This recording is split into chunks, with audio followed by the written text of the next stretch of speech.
네, 나라살림연구소 정창수입니다. 오늘은 그 교육재정 관련해서 제가 이제 예전에 크게 말씀드렸는데, 이 교육재정이 어떤 용도로 돈을 쓰고 있는가, 어떤 용도로 돈이 들어오고 있는가를 한번 좀 자세하게 한번 말씀을 드리려고 해요. 지금 교육청, 특히 이제 초중고를 하고 요즘 유치원까지죠. 교육청에 대해서 돈을 쓰는 거는 크게 그 4가지 정도로 분류를 합니다. 들어오는 돈의 용도와 쓰는 돈이. 첫 번째는 법정 전출금이고요. 두 번째는 비법정 부담금이고, 세 번째는 교육경비에 대한 보조금이 있고요. 그 다음에 네 번째는 시군구 교육비 특별회계 법정 전출금이 있어요. 예를 들면 교육청이 2021년도죠. 21년도에 교육청이 쓰는 돈이 무려 136조 원 됩니다. 엄청나죠. 그 중에 법정 전출금이 106조예요. 거의 80%라고 보시면 돼요. 이 돈이 뭐냐면, 일단 지방교육재정교부금법에 의해서 오는 게 있어요. 이거 뭐냐면 중앙정부에서 교육청에 오는 돈 있잖아요. 국세 20.24% 오는 거 있고, 또 하나는 시도세에서 그 서울시는 10%, 경기도하고 광역시는 5%, 기타 돈은 3% 오는 돈이 한 30조가 있어요. 그리고 담배소비세에서 6조가 옵니다. 참 슬픈 일이긴 한데, 여러분들이 피시는 담배의 4분의 1 정도는 교육청으로 옵니다. 그렇다고 제가 교육을 위해서 담배를 많이 피라고 말씀드릴 수도 없고, 아무튼 이게 좀 역설적인 거고요. 그 다음에 그 지방교육세가 한 67조 정도 있어요. 이 지방교육세는 뭐냐면 각 세금에서 일정 부분씩을 부가적으로 해가지고 교육세를 주는 거거든요. 이렇게 세금에서 오는 돈이 104조가 있다. 엄청 큰 돈이죠. 이게 거의 뭐 한 70%가 넘는 거라고 생각하시면 되고요. 최근에 올해부터 새로 추가된 게 있습니다. 지방교육재정교부금법 14조에 고교 무상교육 예산이 들어요. 이게 무슨 말이냐면, 고등학생을 이제 올해부터 무상교육을 하는데 갑자기 들어올 돈이 안 들어오는 거잖아요. 등록금을 안 내는 거거든요, 고등학생들이. 그러면 그 돈이 갑자기 줄어들면 힘드니까 그 돈을 메꿔주는 걸 하자. 그래서 그 456억밖에 안 되긴 하지만 그 돈을 일단은 그 채워주는 것으로 지금 되어 있습니다. 아마 이것도 이제 몇 년 한시적이기 때문에 몇 년 지나면 이제 부담을 이제 스스로 교육청이 해야겠죠. 그리고 이제 또 하나가 뭐냐면, 학교용지 등 특례법에 의해서 있는 학교용지 부담금이 있습니다. 1,900억 정도 되는데, 이게 뭐냐면 아파트 단지가 새로 들어서거나 신도시 만들거나 할 때 반드시 학교를 지어야 해요. 그런데 자기들이 학교를 짓지는 않을 거 아닙니까? 그래서 그 학교를 짓는 돈을 부담금으로 내야만 해요. 그 부담금 낸 거가 들어오잖아요. 그럼 그 돈으로 학교를 짓는 거예요. 땅도 제공해야 되고.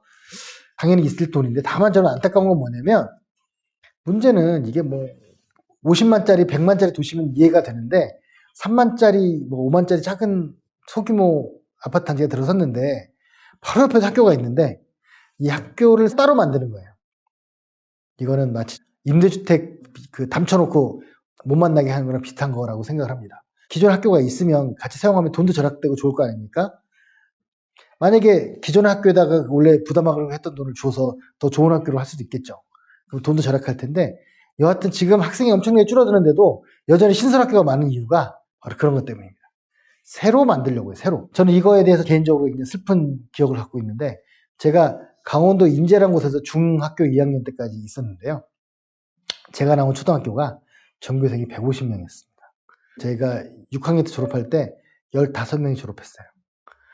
150명이었거든요. 근데 떠나서 제가 대학생이 돼서 가보니까, 그전에는 단층짜리 8개 교실로 해가지고 학교가 있었거든요.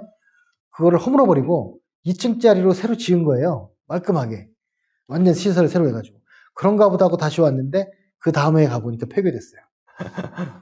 그러니까 뭐냐면, 그 학생이 88명으로 줄었는데, 그래도 유지할 만한데, 교통이 좋다고 한 학교로 통학할 수 있다 그래가지고 없애버린 거예요. 그러면 학교를 없애는 계획이 그렇게 최소 몇 년은 걸려야 될 텐데, 그렇게 지은 지 1년 반밖에 안 된 학교를 폐교시켜버리는 것은 무슨 짓일까라는 생각을 했는데, 그런 것들이 학교용지 부담금과에 얽힌 문제라고 저는 봅니다.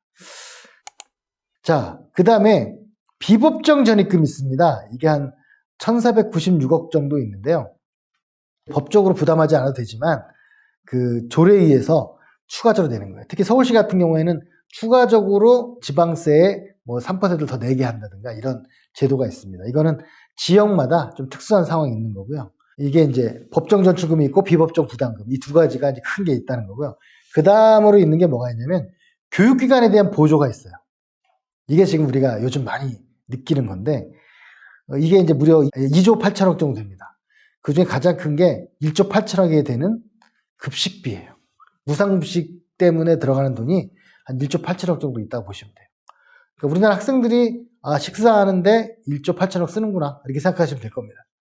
그리고 급식시설에 뭐 280억인데 이거는 아주 액수가 작으니까 뭐 그럴 수 있다고 보고요. 이게 이제 그 급식에 대한 거고 교육경비 보조라고 해서 이 급식을 제외한 나머지에 대해서 이제 그 자치단체가 지원하는 제도가 있습니다.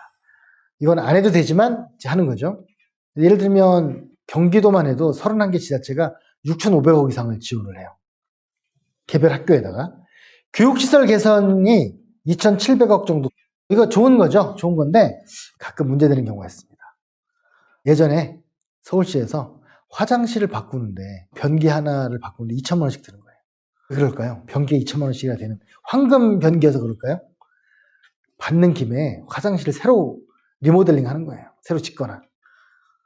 예전에 군인들도 병영 현대화 사업이라고 해가지고 침대 하나에 2천만 원. 군인 한 명당 자는 침대를 2천만 원짜리 침대가 어디 있겠습니까? 아예 막사를 현대식으로 새로 지어버리는 거예요. 침대를 핑계로. 그래서 이제 그런 것들이 우리가 좀 어떻게 보면 혈세라는 말 저 싫어하지만 우리 정말 힘들게 낸 세금을 그런 식으로 낭비하는 뭐 그분들은 좋은 일에 쓴다고 생각하시겠지만 상식적으로 판단해야 되겠죠. 그런 일이 그런 걸 한번 경계를 해야 된다고 생각합니다. 그다음에 교육과정 운영에 한 3,900억 정도 씁니다. 이거는 이제 그 교육과정 예를 들면 뭐 화성이나 뭐 몇몇 지역에서는 우리 지역만 특별하게 어떤 교육 프로그램이 있으면 좋겠어 라고 해서 만드는 그런 것들이 있거든요. 그런 것들이 이제 있고요. 그다음에 교육 정보화 이것 또한 뭐 얼마 되지는 않지만 71억이 있는데 교육 정보 관련한 예산 지원이 있고 지역 주민 교과 과정 이런 프로그램이 있어요. 뭐냐면 지역 주민들도 교육을 받을 필요가 있잖아요. 여러 가지. 그것도 운영하는데 4억 정도 쓰는 게 있네요. 그다음에 지역 체육 문화 공간 시설에 256억 있어요. 이거 뭐냐면 학교에 체육 시설 지어가지고 주민과 같이 사용하게 하자는 거거든요. 그런데 이것도 역시나 통계가 나와 있습니다. 반 이상을 못 쓰게 한다는 거예요. 학교 교장 선생님이나 이런 분들이 혹시 사고 나면 어떡해 하면서 못 쓰게 해요. 그러면 엄청난 돈을 들여서 만든 체육관들이 못 쓰게 되는 거잖아요. 그래서 저기 평택이나 이런 데는 어떻게 하냐면 하도 학교들이 개방을 안 하니까 좋다. 그래서 체육관을 사이에 놓고 공공청사와 학교를 양쪽에 두 개 해가지고 아침 9시부터 오후 한 3, 4시까지는 학교에서 사용하고 아침 9시 이전과 그 이후는 주민이 사용하게 하는 그런 식으로 이제 관리는 우리가 할게, 돈도 우리가 낼게 그렇게 진행을 하고 있는 곳도 있습니다. 그 외에 공공도서관 운영 지원에 한 178억 정도 있는데요. 도서관을 운영하는데 그 사실은 교육청이 대부분 운영을 하는 경우가 많습니다. 근데 그걸 돈은 지자체가 내고 있어요. 요즘은 어떤 문제가 생겼냐면 도서관 이용자의 대부분이 예전에는 학생이었지만 지금 대부분 일반인들입니다. 그러다 보니까 도서관에서 그 운영을 할 때 프로그램이 학생 중심으로 돼 있고 그래서 문제가 많죠. 그래서 이제 지자체가 직접 도서관을 운영해야 되는 게 아니냐라는 여론이 높아지고 있습니다. 서울에 26개 도서관 중에 24개가 교육청이 운영하고 있습니다. 그 외에 이제 뭐 시군구 교육비 특별회계 법정 전출금 이런 것들이 있어가지고 굉장히 교육 예산과 지방자치 예산이 연결돼 있다 이렇게 생각하시면 됩니다. 그래서 일부 논쟁은 아예 합쳐버리자 이런 얘기도 나오고 있어요.